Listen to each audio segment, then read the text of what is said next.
I like bad art. I've seen The Room by Tommy Wiseau probably more than 10 times. I specifically collect comics that I know to be terrible so that I can have them in my collection and refer to them. Heck, I'm the guy who took an 8-year-old Lord of the Rings fan fiction and turned it into a 30-minute stage production. My taste in comic books goes all the way from the best of the best, we're talking Frank Frazetta, Bernie Wrights, and the real masters of the craft, to real trash that was made by one guy in his parents' basement on terrible paper with no plot and no artistic skill whatsoever. And my taste is ever expanding. I would say that my taste is much wider than it was even a couple years ago. But one thing my taste has not expanded to is sellout rags pretending to be magazines. And that is what this comic is.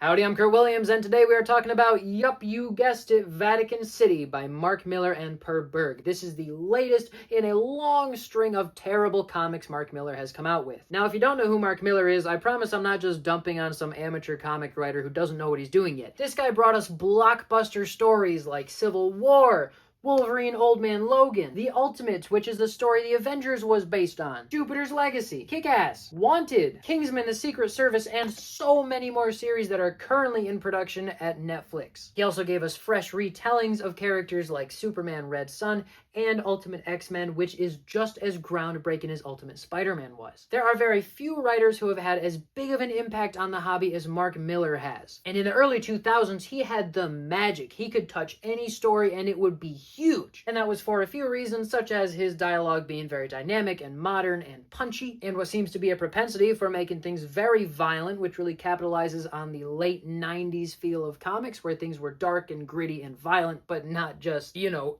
extreme to the max like the 90s were. And most importantly, the excitement he brought to all of his projects that really pushed all the artists he worked with really brought a sense of energy to everything he touched. However, after having huge success turning his comics into movies, he found out that that's where the money was, and he dove right in. He created a ton of series that all exist under the Millar World banner, and then in 2017 Netflix bought Millar World, and now there's more series and movies in production for Millar World than anybody can count. So what we have is one of the most successful comic writers of the last 50 years creating as many series as he can, because they're immediately owned by Netflix and they just pick and choose which ones they want to turn into super valuable franchises. Which, from the perspective of the writer, sounds like a perfect deal, but from the perspective of the readers, it just means that every story he's written is cookie cutter and bland and sellout garbage. Every Mark Millar story is the same story. It has the exact same tone, it has the exact same pacing, it has the same arc overall. The characters use the exact same language, there's way too much unnecessary violence. Like, honestly, I have a really hard time distinguishing between Space Bandits, Chrononauts, Wanted, Nemesis, and Super Crooks. Even if you haven't read any of these, you have to admit that these all sound like the same story. And lately we've had more volumes of Nemesis come out, we've had more volumes of Nightclub come out, we're getting another volume of Jupiter's Legacy, we're getting another volume of Huck. There's so much coming out and none of it feels fresh. Which finally brings us back to Vatican City, which is a story about vampires.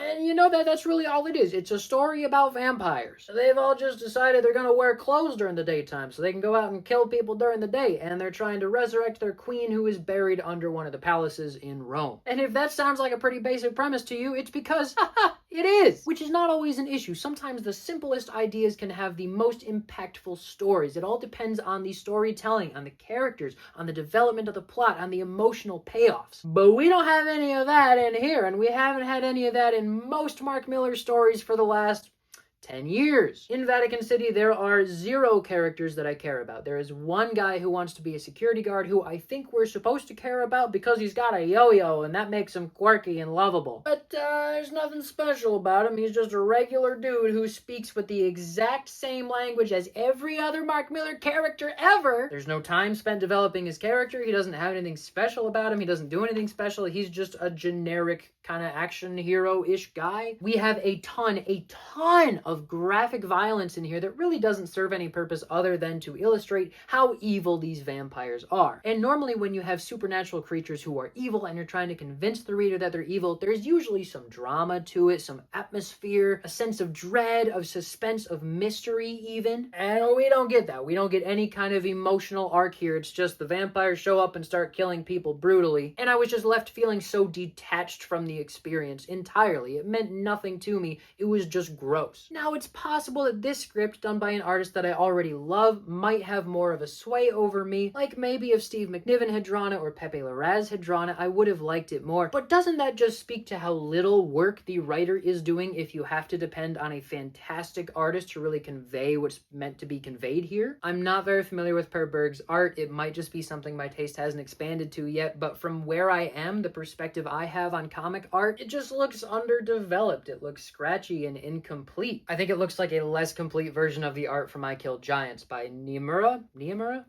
We have a couple shots in here that maybe are supposed to be dramatic and kind of foreboding, but they really don't translate. I feel like the colors are not doing this any favors. It's just overall not an impressive artistic display. And at the end of the first issue, sure, things have happened, but it doesn't really feel like we've gotten anywhere. I don't feel invested in the story. It feels like I watched a trailer for a movie, which essentially is what every Mark Millar story is lately. I'm not interested in the rest of the series. I can't believe I had to pay $6 for this first issue. I honestly really hope that Mark Millar stops putting out stories because he just needs to slow down and make one good one. Because yes, he was one of the freshest writers in comics, but that was 25 years ago. After the big disappointment I had of Big Game a couple of years ago, I've stopped wasting my money on Mark Millar series. I'm not collecting any more Nemesis titles. I'm not collecting any more Nightclub titles. I'm really on the fence about the new Huck series coming out soon because I loved Volume 1 of Huck, but I'm very apprehensive about Millar's capability to make it a story that actually has an impact. So I'm gonna give issue 1 of Vatican City a rating of 4 out of 10, which is the lowest rating I've given in a long time. And it's not just that I was disappointed by Mark Millar because normally he makes great stuff, because I've been disappointed by Mark Millar for a while now. This was just not interesting. It wasn't good. Anyway, like I said in my last video, starting on May 6th, I'm going to be visiting every comic shop in Massachusetts. There's something like 54 shops I need to hit. I think a couple of the shop owners have said they don't want to be included, which is jank. I will be fundraising for it soon. I will be doing commissions, so if you have something you want me to draw for you in exchange for money that goes towards this trip, let me know. I've also been uploading unedited footage of every comic shop in Michigan. I feel like maybe I should slow down because they're coming out one per day and I'm not really getting a ton of traction with them, so I feel like maybe that's too much. So if you're enjoying seeing those, let me know, and if you're irritated by the flood of content, let me know about that too. Until next time, I'm Kurt Williams, and you are somebody else.